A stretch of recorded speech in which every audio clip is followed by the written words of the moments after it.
मैं मेरे नगर वड़नगर से कभी कभी ट्रेन के अंदर विसनगर जाया करता था। एक 12-15 साल का किशोर जिसको पोलियो हुआ था, कमर के नीचे का शरीर काम नहीं कर रहा था, वो मुश्किल से ट्रेन के अंदर चढ़ गया।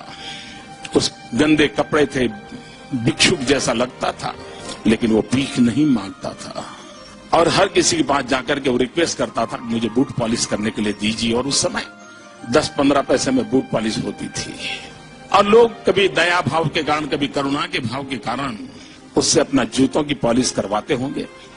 लेकिन मैंने देखा पॉलिश वाले करने वाले बहुत देखे थे, लेकिन इस बच्चे की तरफ मेरा ध्यान गया। मैं देख रहा था क्या कर रहा है। उसने क्या किया, अपने गंदे टूटे फूले झोले में से उस दिन का टाइम्स ऑफ इंडिया निकाला और उस पर लिखा था, ग्राहक के प्रति उसने लिखा था कि आज का दिन बहुत ही शुभ हो, आपकी यात्रा शुभ हो, आपके सारे काम सिद्ध हो। अंग्रेजी में उसने छोटा वाक्य लिखा था और जैसे ही उसने जूते दिए पॉलिश करने के लिए तो इसने उनके हाथ में टाइम्स ऑफ इंडिया पकड़ा दिया। उस ग्राहक को भी लगा कि 10 पैसे में पॉलिश हो रही है और 1 रुपये का अखबार पढ़ने को मिल जाता है। इस घटना को मैं देख रहा था तो मैंने उस बालक को पूछा, मैंने कहा भाई तू हो कौन? बोले मैं कर्नाटक का हूं,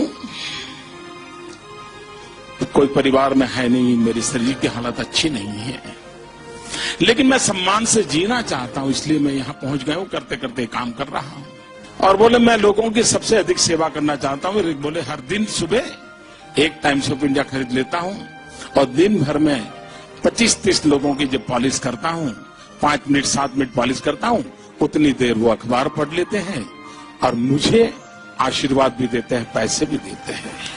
मैंने इस दृश्य को देखा तब मुझे गीता पूरी तरह समझ आ गई। मुझे लगा इसको कहते हैं योग कर्मसु कौशलम।